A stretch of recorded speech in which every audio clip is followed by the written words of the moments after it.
Welcome back to my channel. Welcome if this is your first time. My name is INTERMEZZO. So today I just want to talk about Intermezzo by Sally Rooney. This is actually my first Sally Rooney book ever. Sally Rooney books are fairly popular. Like, they are really popular. They're not fairly popular, and I've always just been so scared to pick up her books, honestly, because every single time I see reviews, it's always a different reaction. Every single time, it's like I see reviews and I'm like, oh my god, I will eat this story up. But then I see other reviews and I'm like, I just don't think I would like this. And so it has always been a real struggle for me to actually like commit to picking up a Sally Rooney book. And the reason I actually plucked up the courage to pick this one up was because I just think that out of all her releases so far, this has like the most stunning cover, like the blue cover, the yellow cover, especially the blue cover. I think the blue cover is so freaking stunning. And so this is one of those cases where I read a book because I find the cover very beautiful. Like, that is one of my favorite shades of blue ever. It's just so stunning. Even the yellow one, just pretty. Okay, I don't know if you guys agree with me. Let me know down in the comments. I feel like out of all the Sally Rooney books I have seen, this is just, the cover is just so stunning, and that was actually like what drove me to pick up this book in the first place. So now that I've picked it up, I just want to talk about it. So let's just see if this is, you know, a thing I might start doing, because I have obviously not been posting bookish content here for a while, apart from the fact that it is partly as a result of like a reading slump, year-long reading slump that I've been in.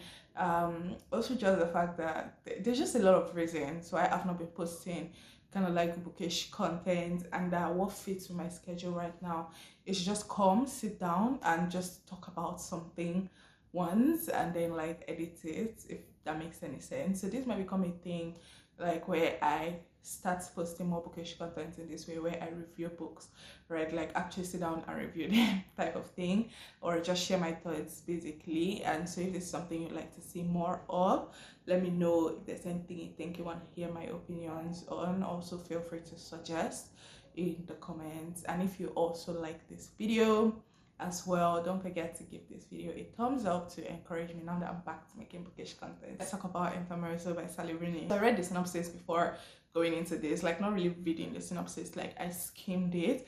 I don't really read synopsis, if I've said ever on this channel. Like, I just go through it to see if there's anything that will stand out to me. So what I got from the synopsis when I read it was that, yeah, we're going to be following two brothers who are grieving the loss of their dad. And then at some point they start talking about the different relationships his brother will enter. Didn't really stick out to me when I was reading the synopsis. What did stick out to me was the part where it kind of ended off with like, this is an emotional moving story of love, family and grief, but most especially love, right? And so I was like, okay, so let's go, let's see what this is about. First Sally Rooney ever. So I will be now taking this video like in segments. So first I will talk about the characters, what I think about them, their setup, their development, their arc, things I liked, things I kind of wish I saw from these characters, moving on to the writing, moving on to the exploration of the three different themes that were set up in the blog, which is love, family and grief, how well or how not well I think they were handled, and basically just my overall thoughts on this book. This story basically revolves around two characters, two brothers who are 10 years apart, who share the main commonality of the grief of losing their dad, even though that grief is kind of processed in sort of different ways, if I do say so myself. But despite the fact that these are the two main characters in this story, we follow like 5 major characters. The other 3 characters, you know, brought into this story as a result of their association with these brothers. So this story starts off introducing us to Peter, the eldest of the 2 brothers, 32 years, and immediately we clock that he is not particularly like, you know, the relationship he has with his younger brother Ivan is not one of like flowers and sunshines where they're like, oh, we're so close. And even in a time of grief, they his thoughts towards his brother Ivan kind of just lets us in on what he thinks about his brother, how he thinks about his brother, and how he basically is not so fond of his brother and does not particularly understand some of the choices his brother makes. And then, you know, we are moving on into this, and right away we are introduced to a girl, Naomi, who lives in this basement of this building where she's an illegal squatter. And when, you know, he first starts talking about her, like immediately he lets us know how she is kind of different from a lot of other girls, and how that kind of draws him to her, you know, how she's like wild and unrestrained and free, and he kind of likes that energy and stuff. And despite all these introductions of the things he likes about her, at first it feels like their relationship is very casual, friends with benefit and stuff. And then later down the line, not so long after, we realize that there is also another woman in Peter's life who is Margaret. Margaret apparently is his, or was his, girlfriend, but then she got into an accident, and aftermath of that accident is chronic pain. Now this chronic pain is one that does not allow her to have you know, like significant sexual interactions, and as a result they kind of had to break off their romantic relationship. But you can see that they are still kind of like tied and connected in a kind of romantic way without, you know, sort of the sexual feeling or like the sexual aspect of things. That is Peter's complicated life. And then because of his grief, Peter is just having a whole lot of thoughts that actually don't really seem much if you break them down, to be honest. I feel like we'll get to that when I talk about the writing. Well, Peter has a whole lot of thoughts, but there you read it and then it just doesn't feel like a lot of things actually. But it stands to reason that he actually is very complicated, you know, about his own life, about, you know, the death of his dad, about his relationship with these two women, Margaret and Naomi. And his situation truly reminds me of Flowers for Algernon. I'll be very honest with you guys. Like, I feel like this was just a whole like copy and paste setting of the relationship in Flowers for Algernon, just because in Flowers of Algernon we see this guy whose name I've forgotten, and he has two women in his life. Basically, he has the woman who he feels he loves, who he feels is his soulmate, but something keeps on holding him back from actually, you know, crossing the line of like physical intimacy with her. And that woman is basically Peter's Margaret. And then he has this his neighbor who is wild, free and unrestrained, and they get to have the sex. Okay, so that kind of just really took me back. Like, I just like, the situation did not feel particularly new to me. It did not feel particularly complicated to me, especially just because Flowers of Algernon is like a really recent read for me. And so yeah, I just thought to point that out, not saying anything about that. It was just a thing that like kind of helped me adapt easier to Peter's POV, given how his entire scenes were written, right? So yeah, and then we are introduced to Ivan. Ivan is the awkward guy, the chess genius, right? You know, Sally Rooney never really defines to us if he's like autistic, if he's on the spectrum or not, like if he's just weird. But one thing she does let us know about Ivan is that he also is not particularly fond of his brother. One, two is that he is very awkward when it comes to social cues, and not in a way where he does not recognize them, but that he is hyper aware of the social cues but hardly ever knows what to do with his awareness of them. And that kind of presents him in a very adorable, cute light. And then we also see, like, with his young age, there is barely no experience compared to when we are reading from Peter. And yeah, Ivan kind of gets involved with this. Hold up. Margaret. Is Margaret for Peter or for Ivan? I have a feeling Margaret is for Ivan, and I've mixed up their names. Oh my god. Naomi, Margaret. Who is Ivan's person? I'm sure Ivan's person is Margaret, and I've mixed up their names. Anyways, I will put up the name of the person Ivan gets involved with, but then she is like a lot older than him. I think about 14 years older than him. She is kind of separated from her husband, and so yeah, with Ivan's story, unlike the complexities Peter has, we kind of like balancing his feelings and his relationship with these two women. Ivan, on the other hand, is, you know, just like kind of growing into himself with this, and also just trying to navigate a relationship he feels he's going to be invested in, when the other party, you know, despite expressing equal attraction for him, is reticent because of her consciousness of like what people would say and what people would think, especially given her situation in this small town, right? So that is Ivan and Peter for us, and these are all the characters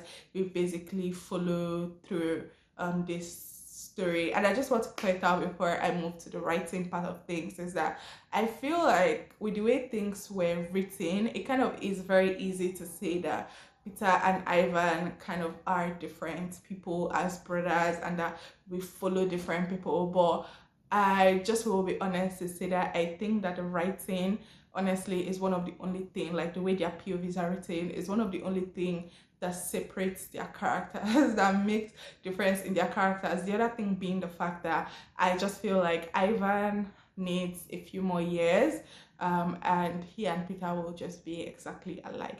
Okay, and this is not something like, the way this thought came about was when there was a point where Ivan was thinking about his lady. Now I can't remember who is who.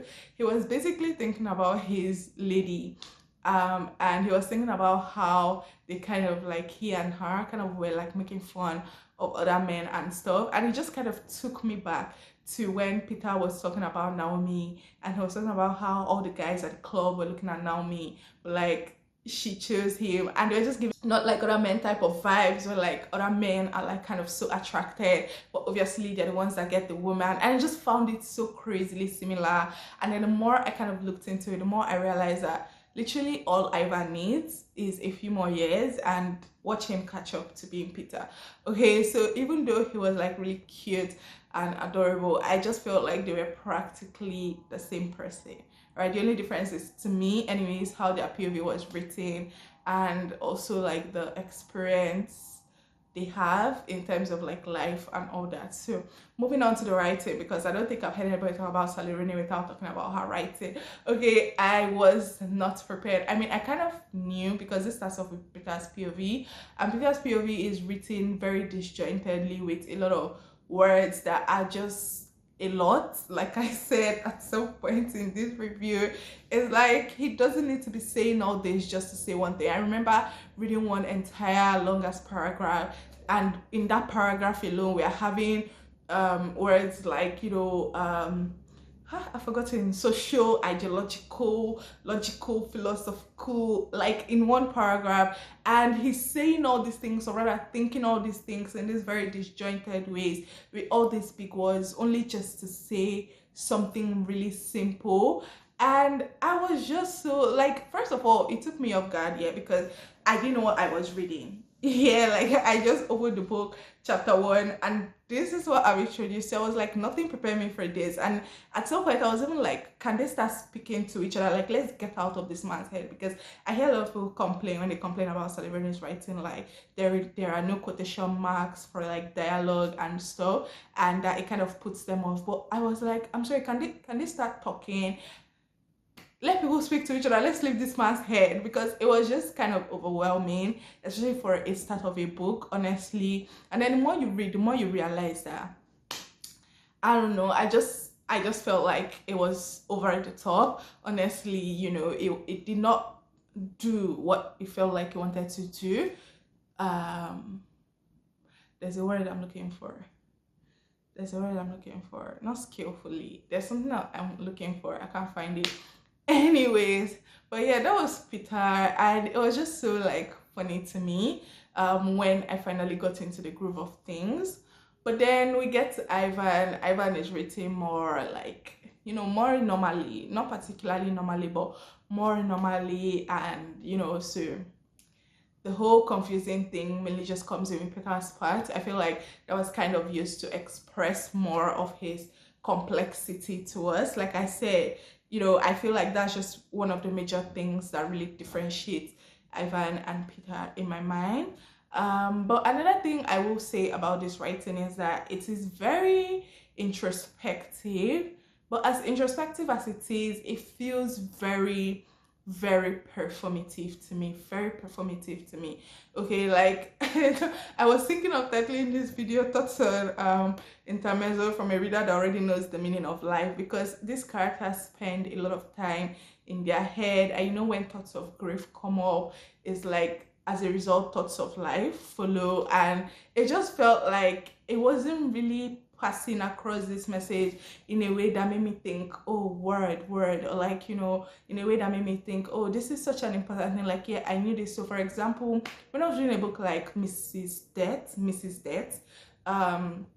you know, it kind of is doing this type of thing where the main character Death is talking about death, and you know, it's like really introspecting kind of about death, and you get to like get all these glimpses and bits about death. And it's like, if you are someone that's introspective, these things might have come to you at one point or other, right? But in that sense, it just doesn't, in that book rather, it didn't feel the way it felt performative for me in this book. Okay, it felt like the character would think of these things, reach these particular conclusions about death, and it will feel like, oh yeah, that makes sense. But with this, it's like, you know, I felt like my characters were putting on a performance for me. Firstly, because in the case of Ivan, you literally could not ask Ivan a question. Like, I was like, the worst thing you could do is ask a Sally Rooney character, or in this case, an intermezzo character, a question, because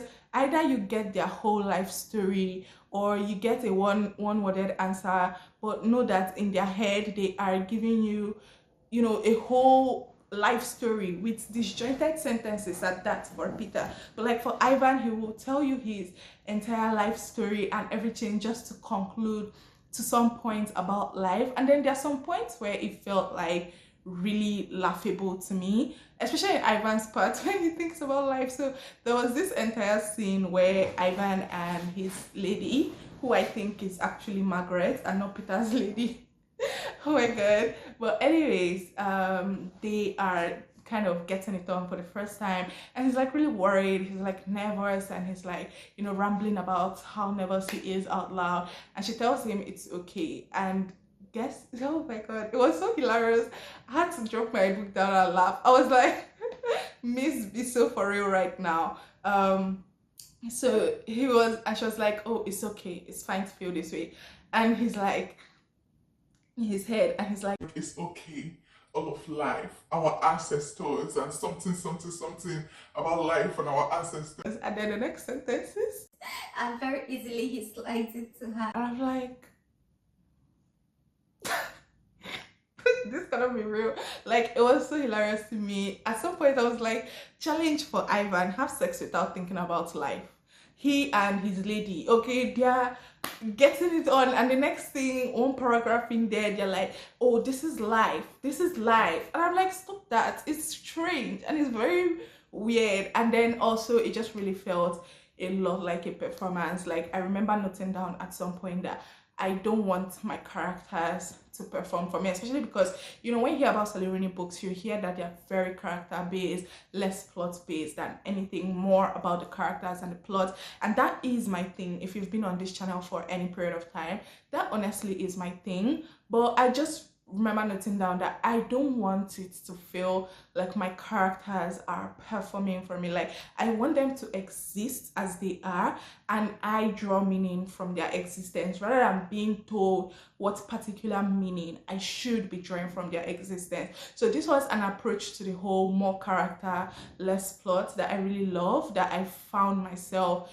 you know, not particularly being a fan of, or not particularly liking. right? So yeah, those are my thoughts basically on the writing in Intermezzo. Moving on to the griefs, so to the themes rather. So the first theme I'll be talking about is the theme of family. I feel like this was the least explored. So we have Peter and Ivan, who are brothers that particularly don't see eye to eye for the most of this story. And I just think that just results from them being very similar. You know how like similar, like opposites attract, and like what's that thing? I forgot it. Anyways, but I feel like that just draws back to them being like very similar characters in my mind, anyways. But they don't see eye to eye. And then there's another element of family thrown into this, which is their mom, Christine.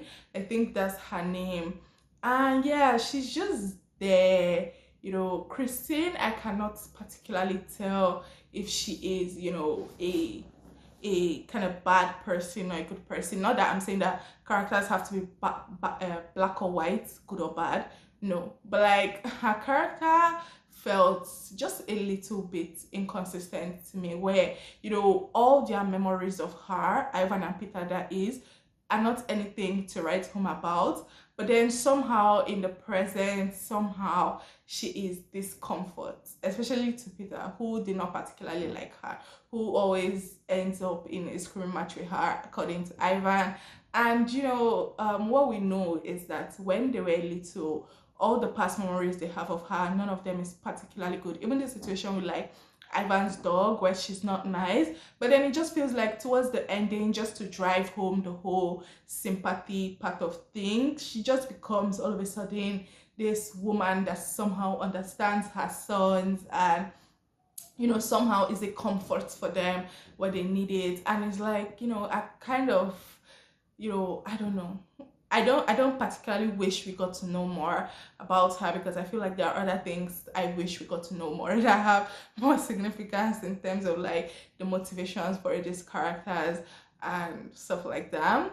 But it kind of is a thing that maybe it should have been more. Like, let's cut off some of Peter's thoughts, some of Ivan repeating to us how he's so aware of like social cues but so awkward about what to do about them. Because if I tell you how many times Ivan told us that, it was a lot, it was unnecessary. I was like, first 2 times, bro, we heard you, thanks.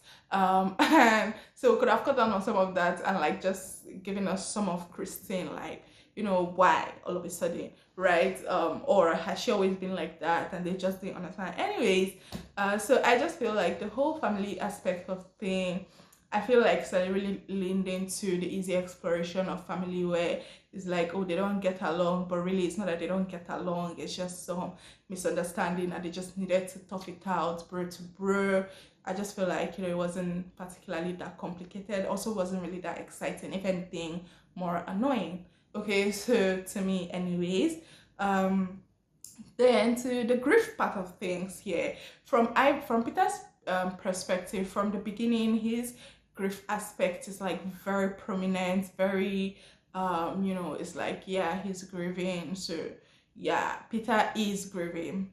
Ivan, to me, it felt like the grief was made to be his personality trait. Like, I remember anytime I was reading Ivan's POV and then they brought up him grieving, I was like, oh yeah, his dad died.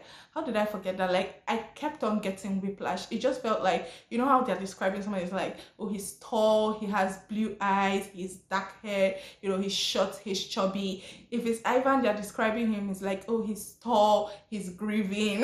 Like, that's how it felt to me. And at first I thought I was like tripping, because I was like, I know there are different expressions of grief. Not everybody, grieves in the same way, but I am particularly not seeing any expression of grief from Ivan. And then everybody around him just immediately attributes every single thing he does to his grief, which I don't even feel. And then, I thought I was tripping, but then we got to a point where they're telling us that Ivan's form of grief, because their dad was sick before Ivan died, and Ivan was having this whole thought where he's like, when the dad was really sick, he wanted it to be all over, and like he was just tired of the waiting for the inevitable to happen. And so when the inevitable happened, he felt kind of free and thought he could do everything he kind of wanted to do.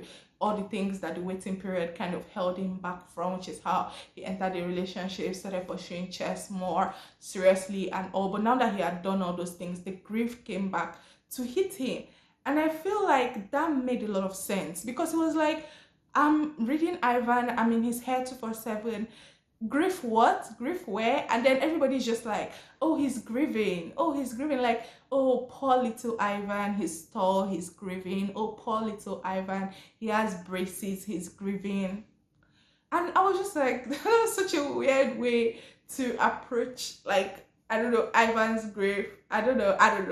Anyways, so yeah, that was it. But I feel like, you know, this was an okay kind of exploration of grief. Yeah, it was okay. Moving on to the part that does really interest me the most, which is love, especially love. So from editing me, just want to like kind of add something I can't believe I forgot to add while I was talking about this book and the theme of love. But I just really want to express just a little bit of disappointment with the way the love things were handled in this book. Like, you know, Sally Rooney is known for like physical intimacy in her characters, but I found myself really wishing for the most part of this book that we were able to get some significant confessions. There were a lot of confessions that were kind of touching, that were really moving, that were made in this book, but almost every single one of them came with the premise of physical intimacy. And I remember feeling very disappointed by that, feeling very let down by that. I feel like I wish some of the complex conversations I talk about further on down the line, talking about love, that I wish that those conversations happen, and in the midst of those conversations we got some of these confessions, rather than it just being like an aftermath of like sleeping with somebody or wanting to sleep with somebody or something of the sort. So yeah, if that makes any sense. Where do I start from with this? Okay, let's start from Ivan. I think Ivan's story, his romantic relationship, was pretty much straightforward. Really cute for the most part, adorable. Became really annoying when, you know, his lady, I think her name is Margaret, have I said? Continues thinking about, oh, all the society think, and I get that she's valid for that, but it's just a mindset that I never appreciate in fiction. Okay, because it just took me back to my Z-World days, where it's like all those mother-in-laws, their child would literally be dying, and they'd be like, what will society think if I take this girl to the hospital? I'm like, don't be crazy, don't be stupid. Like, who do you care about society? Your child is dying, right? So when she was constantly, and then at some point it kind of felt like she wanted to get caught. You know, this meme that's like, please don't beg me, but she's like, beg me, like she means beg me.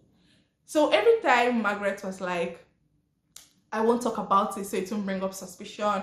Oh, I hope nobody sees us. I hope nobody sees us. Oh, I hope we're not caught. I hope nobody sees us. It just felt like, catch us. You know, catch us doing something. That was how it felt to me. Okay. And so at some point, like, she was kind of like getting on my nerves just a little bit, but not because of like her personally, just a thing I don't like to see in fiction. I'm like, this is a fictional world. We are past the bounds of what society thinks.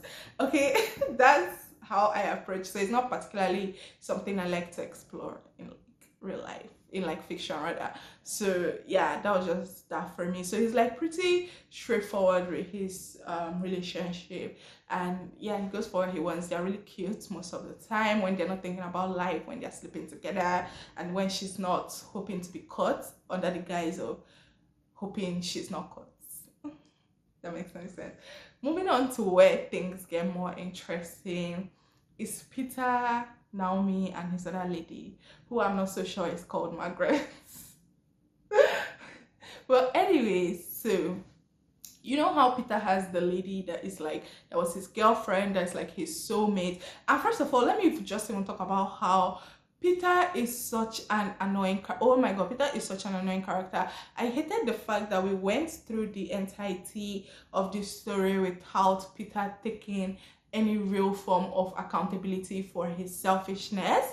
I just disliked it so much. So his lady, who is kind of like soulmates with, she has chronic pain, and I just realized I was so pissed off with the way, you know, Peter kind of approached her situation a lot of the times. Like, it was just all about him, and I was like, shut up, like, this is not about you, especially as someone who kind of knows pain, like in real life, and knows what it is to be in pain.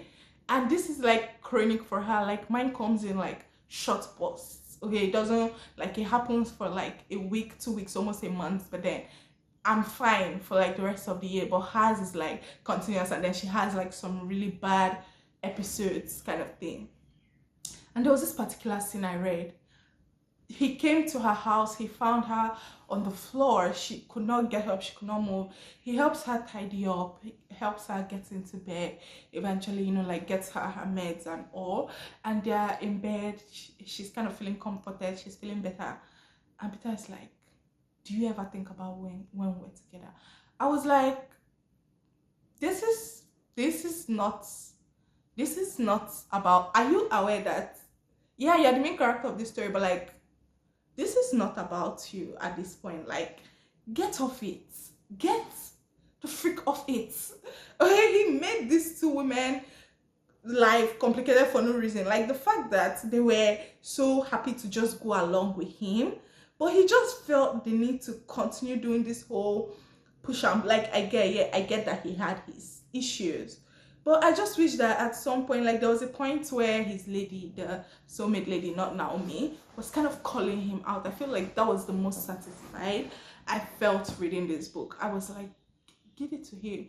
Tell him how foolish he is. So, like, I was so annoyed. But anyways, I just want to say that, you know, I like the exploration with Peter and Naomi. Like, it was really cute. Like, the whole jealousy thing is my thing. So when, like, Peter is like always wondering about like Naomi, because I think at some point she used to post pictures for money, and so he wasn't sure like if he was the only man in her life and stuff. Like, I love jealousy in romance. I love like when romantic people are not, like, people in romantic relationships, they're not so 100% assured that this person is theirs and that they are this person's only ones. Like, I just love this. So I could not complain a lot about that. And also when she was also like worried about Peter's other lady, one thing I really wish for with like Peter's side of things, I seriously wish that we got more of, you know, the exploration of I'm sorry, I'm calling this woman his lady, I can't remember. Okay, I was going to film this video, but then I fell sick and today is the day I recovered. I was like, and so now I can't remember her name anymore. But basically, you know how they're like so close to each other, they get each other, they feel for each other still, but there's just this one barrier of they can't have sex. Okay, like, yeah, they can do other stuff, but they can't actually sleep together. And so that's like the main reason why like they're not in a relationship and stuff. And I really wish that we took a different approach to that, rather than just settling on, yeah, we'll just, you know, still do other sexual things, and, you know, even though we can't really have sex. Like, I just wish, you know, they kind of, yeah, I kind of understood that, you know, her being unable to not go that route did not mean she lost all desire for it particularly. But I just feel like the route in which Sally Rooney decided to take in terms of Peter and that lady's it was just a bit disappointing for me. I expected more complex conversations come out of that, not, you know, self-pitying, self-righteous, self-centered conversations, especially from Peter's part, to come from that. I wanted more deep things, even though they didn't really reach any sort of conclusion. Like, I needed them to have like serious conversations about that, but they didn't. Like, how important, you know, was a sexual life to them for a relationship? Like, you know, at some point, like, were they asking themselves questions like, do I like you enough to forego having this? Like, do I like you enough that, or do I like you that? Do you get my point? Do you get my point? But yeah, that's my thoughts on the whole like love aspect of things. And I'll just wrap up this by saying that, yeah, one thing this book truly delivered on was the moving aspect of things. Boy, did I cry. Okay, like, I'm out here talking about this book like I don't like it, But did I cry? Yes, I did cry. Okay, this book was truly moving in so many ways, like so many things I could relate to, despite the performativeness of things, despite the fact that I feel like we could have done more with certain situations at certain points, you know, despite all that, despite the fact that I think like the writing was too repetitive so many times. Like there was a point she was literally writing, he literally cried tears. No, because if he didn't cry tears, he would have cried what, kata? He would have cried what, blood? I don't know. Like he literally cried tears. What does that mean? And then there was another point where Peter was talking about how he doesn't understand Ivan, and he was kind of comparing him to a dog, and like, you know, how a dog looks at you with its intelligent eyes but not particularly comprehending anything you are saying. And then at the end she has this line of like, if a lion would talk, if a lion could talk, we could not understand. And it was really confusing for me. And then I went to the end and saw that it was an excerpt from some particular philosophical text, and I was just like, it was so unnecessary, because I mean, Peter talking about it already in like Peter talking about it using the example of a dog and how it interacts with humans was like all we needed to know about that. Like to me, it just felt like a lot of things were being so repeated and stuff. But despite all these things, like I still finished this book because it was still moving. I was still truly invested in these characters. Did not particularly like almost all of them, but you know, I was still invested. It was moving as the blog did promise. And so yeah, those are my thoughts basically on Intermezzo by Sally Rooney. If you've read this book, let me know what you think about it. If you're looking forward to it, let me know how my review has impacted you're looking forward to it. Do I recommend this? Like, if you've been a Sally Rooney fan, I don't think you will particularly be disappointed by this. I think if you've not liked anything Sally Rooney has written, because I hear that it's not much different from her works, then you know, I doubt that may be any different for you. So for me, I will be rating this book 3/5 stars, just because the emotional factor was there, but then it just felt like all these other things that could have just been a lot more better to just make me all the more invested and get to the point of calling these characters my babies were not there. So yeah, that is it. My thoughts for Intermezzo. I will see you guys in my next video. Bye.